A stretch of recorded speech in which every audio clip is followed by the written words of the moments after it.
नमस्कार, आप देख रहे हैं स्पोर्ट्स डगआउट। मैं हूं आपके साथ अंशिका। डीडी स्पोर्ट्स पर आपका हार्दिक स्वागत है।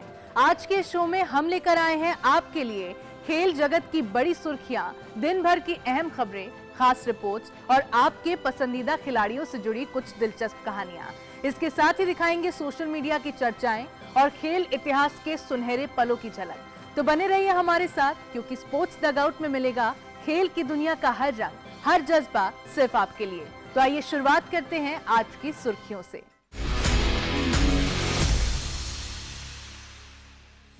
कोलकाता टेस्ट में दक्षिण अफ्रीका पहली पारी में 159 पे आउट। आईपीएल 2026 की नीलामी 16 दिसंबर को अबू धाबी में। अनुपमा रामचंद्रन बनी आईबीएसएफ विश्व स्नूकर चैंपियन। अल्कराज ने ईयर एंड विश्व नंबर 1 रैंकिंग अपने नाम की। फ्रांस ने वर्ल्ड कप 2026 का टिकट पक्का किया। भारत और दक्षिण अफ्रीका के बीच कोलकाता टेस्ट में पहले दिन भारतीय गेंदबाजों ने अपना दमखम दिखाया। जसप्रीत बुमराह की अगुवाई में भारत ने दक्षिण अफ्रीका को पहली पारी में सिर्फ 159 रनों पर रोक दिया, जिसके जवाब में भारत ने स्टंप्स तक एक विकेट खोकर 37 रन बना लिए। आइए सीधे चलते हैं मैच रिपोर्ट की ओर। कोलकाता के ईडन गार्डन्स में टेस्ट सीरीज के पहले मैच का पहला दिन पूरी तरह भारतीय गेंदबाजों के नाम रहा। दक्षिण अफ्रीका ने टॉस जीतकर बल्लेबाजी चुनी। दक्षिण अफ्रीका की ओर से एडन मार्करम ने 48 रन बनाए और रायन रिकेल्टन ने 22 गेंदों पर 23 रन जोड़े। लेकिन जसप्रीत बुमराह और मोहम्मद सिराज की बेहतरीन गेंदबाजी के आगे पूरी टीम सिर्फ 159 रन ही बना सकी। बुमराह ने एक बार फिर अपनी गुणवत्ता साबित करते हुए 5 विकेट लिए। ये टेस्ट क्रिकेट में उनका 16वां 5 विकेट हॉल है। सिराज ने 2 सफलता ली, जबकि रविंद्र जडेजा और अन्य गेंदबाजों ने भी किफायती गेंदबाजी की। जवाब में भारतीय पारी की शुरुआत यशस्वी जायसवाल और केएल राहुल ने की। यशस्वी 12 रन बनाकर आउट हुए, लेकिन उसके बाद राहुल और वॉशिंगटन सुंदर ने पारी को संभाला। स्टंप्स के समय भारत 1 विकेट पर 37 रन बना चुका था और फिलहाल 122 रन पीछे है। वॉशिंगटन सुंदर इस टेस्ट में तीसरे नंबर पर बल्लेबाजी के लिए उतरे, जो टीम इंडिया की रणनीति में एक अहम बदलाव रहा। पूर्व भारतीय क्रिकेटर सौरव गांगुली फिर एक बार खेल की दुनिया में नई पहल के साथ चर्चा में हैं। इस बार बल्ला नहीं, बल्कि आर्टिफिशियल इंटेलिजेंस उनकी नई पारी का हथियार है। भारतीय टीम के पूर्व कप्तान और बीसीसीआई अध्यक्ष रह चुके सौरव गांगुली ने ब्रिटेन की एक स्पोर्ट्स टेक्नोलॉजी कंपनी के साथ मिलकर भारत में एक AI powered cricket coaching platform launch किया है। ये पहल देश भर के खिलाड़ियों को विश्व स्तरीय कोचिंग तक समान पहुंच दिलाने की दिशा में एक बड़ा कदम माना जा रहा है। ये platform motion analysis, real time feedback और वीडियो आधारित ट्रेनिंग इनसाइट्स जैसी आधुनिक तकनीकों के जरिए खिलाड़ियों को व्यक्तिगत प्रशिक्षण देगा। इस सहयोग के तहत सौरव गांगुली को बनाया गया है प्लेटफॉर्म का global brand ambassador. It's futuristic and help children get better with technology because cricket is played in India at every part of the country, right from the villages to the main metro cities to the non-metro cities. And if you see in the last 8, 9, 10 years, there have been a lot of champions who've come out of the non-metro cities. आज के social media buzz में बात उस खास video की जो BCCI ने अपने सोशल मीडिया हैंडल्स पर शेयर किया, जिसमें दिखाए गए टीम इंडिया के दोहा पहुंचने के खास लम्हे। #राइजिंग स्टार्स एशिया कप से ठीक पहले टीम इंडिया ए को ग्रुप बी में रखा गया है, जिसका मुकाबला होगा पाकिस्तान ए, यूएई और ओमान से। टूर्नामेंट आज से दोहा कतर में शुरू हो चुका है और अब सभी की निगाहें टिकी है 16 नवंबर को होने वाले भारत बनाम पाकिस्तान के मुकाबले पर, जहां उभरते सितारे दिखाएंगे अपने जज्बे और जुनून का जलवा।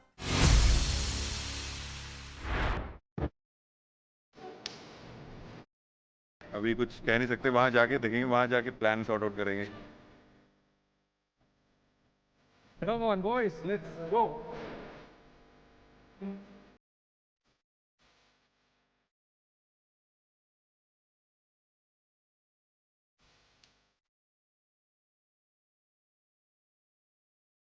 Correct.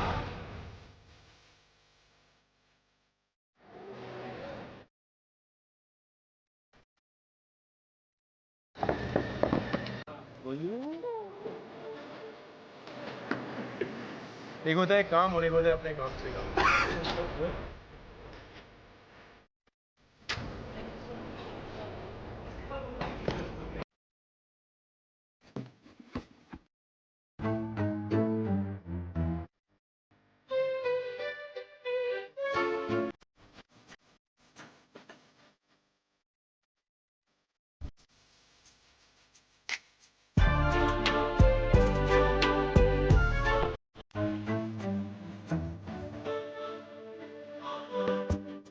Welcome to Qatar.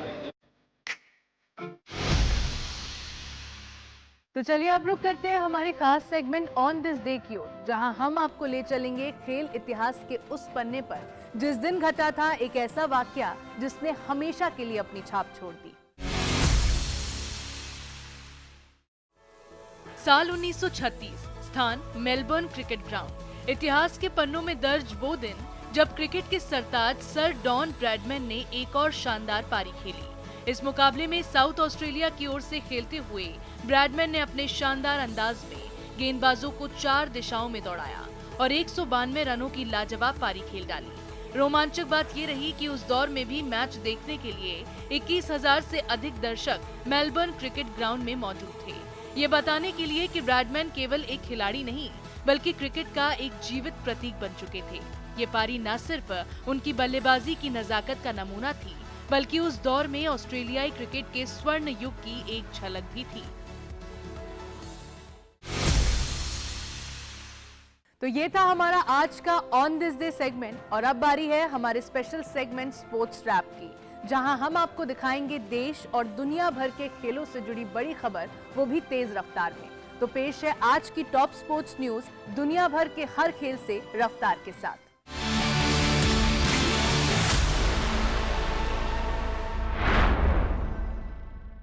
Italy ने वर्ल्ड कप 2026 की उम्मीदों को जिंदा रखते हुए मोल्दोवा को 2-0 से हराया है। मैच के आखिरी पलों में जियानलुका मांचिनी और फ्रांसिस्को पियो एस्पोसितो ने गोल दागकर इटली को लगातार छठी जीत दिलाई। इस जीत के बाद इटली के 18 पॉइंट्स हो गए हैं, जो ग्रुप लीडर नॉर्वे से 3 कम है। नॉर्वे ने अपने मैच में एस्टोनिया को 4-1 से हराया। अब फैसला आखिरी क्वालिफाइंग दिन पर होगा, जब इटली और नॉर्वे आमने सामने होंगे। हालांकि अजूरी के लिए रास्ता बेहद मुश्किल है। उन्हें जीतना ही नहीं बल्कि नॉर्वे के 17 गोल के गोल डिफरेंस को भी ओवरटर्न करना होगा। नाइजीरिया ने अतिरिक्त समय में शानदार खेल दिखाते हुए गैबोन को 4-1 से हराकर प्लेऑफ फाइनल में जगह बना ली है। विक्टर ओसिमहेन ने एक्स्ट्रा टाइम में 2 गोल दागकर टीम की जीत सुनिश्चित की। अब नाइजीरिया का मुकाबला रविवार को कांगो से होगा। दूसरी तरफ कांगो के कप्तान शांसेल मबेम्बा ने स्टॉपेज टाइम में गोल कर कैमरून को 1-0 से हराया। प्लेऑफ का विजेता अगले साल मार्च में होने वाले 6 टीमों के इंटर कॉन्टिनेंटल प्लेऑफ में पहुंचेगा, जहां से 2 टीमें वर्ल्ड कप का टिकट हासिल करेंगी। फ्रांस ने यूक्रेन को 4-0 से हराकर वर्ल्ड कप 2026 का टिकट हासिल कर लिया। मुकाबला बेहद भावनात्मक रहा क्योंकि देश 2015 पेरिस हमलों की 10वीं बरसी मना रहा था।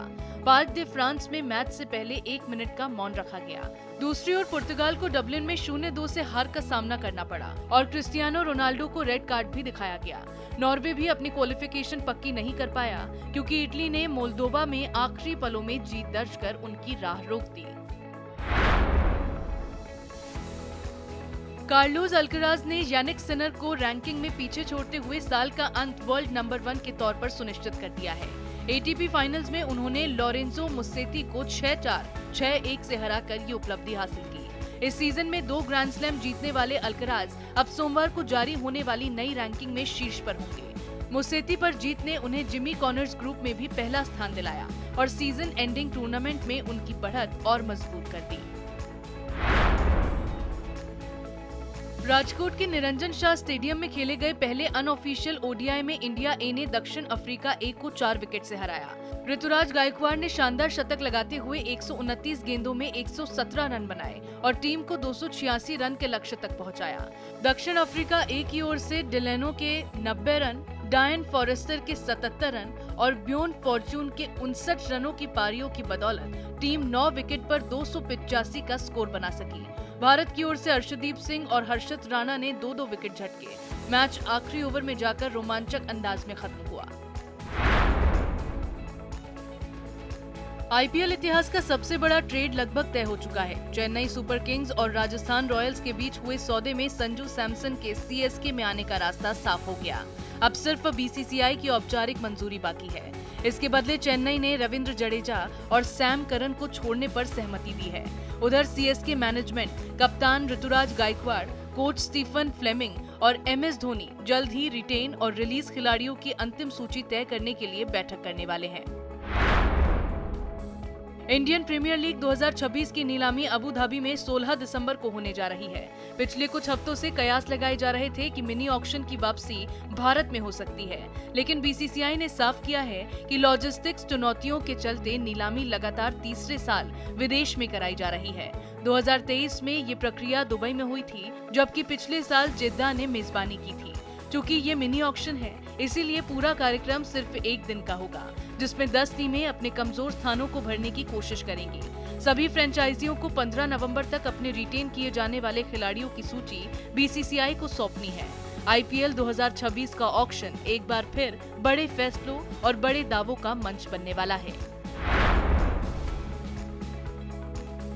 काहिरा में जारी ISSF वर्ल्ड चैंपियनशिप में भारत की मनु भाकर और ईशा सिंह महिला 25 मीटर स्पोर्ट पिस्टल में फाइनल की मजबूत दावेदार बनकर उभरी हैं। प्रिसीशन स्टेज के बाद ईशा चौथे और मनु 7वें स्थान पर हैं। 85 खिलाड़ियों की कड़ी प्रतिस्पर्धा में ये शानदार प्रदर्शन है। भारत की राही सरनोबत अभी 56वें स्थान पर है। मेडल टैली में भारत 3 गोल्ड, 5 सिल्वर और 3 ब्रोंज के साथ दूसरे स्थान पर है, जबकि चीन 8 गोल्ड के साथ शीर्ष पर है। चेस वर्ल्ड कप में दाव पर था बड़ा मुकाम, लेकिन आर प्रज्ञानंदा को चौथे राउंड में रूस के दानिल दुबोव ने बाहर कर दिया।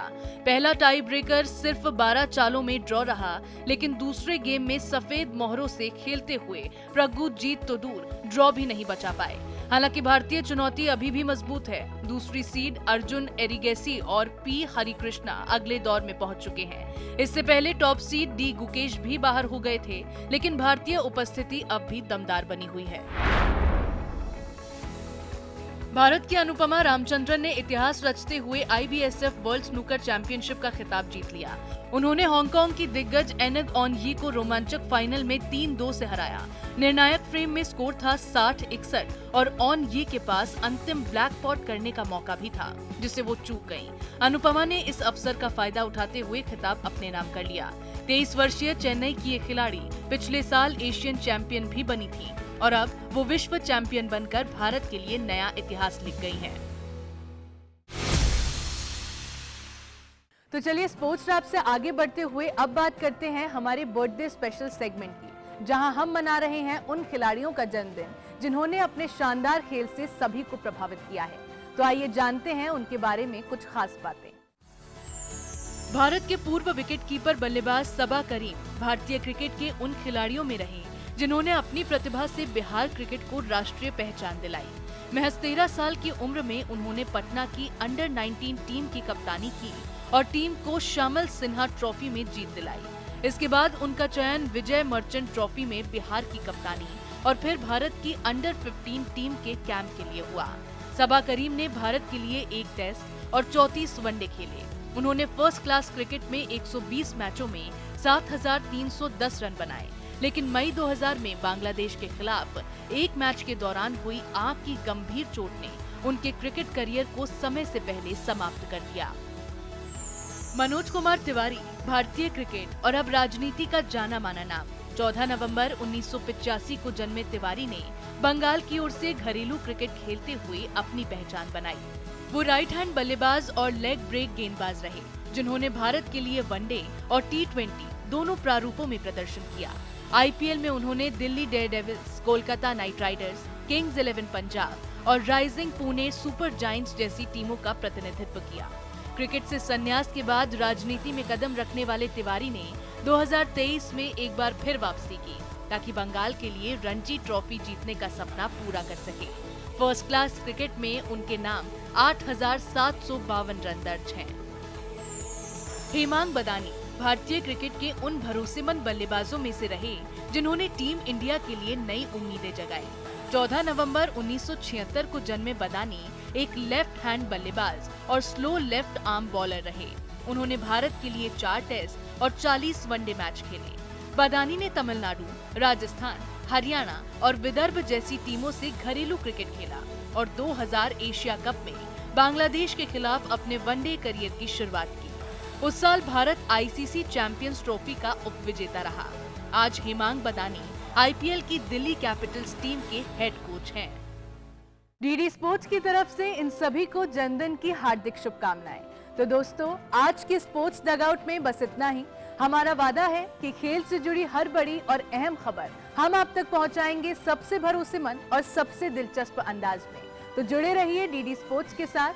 अगली मुलाकात तक खेल का जुनून बनाए रखिए, जीत का जज्बा जगाए रखिए।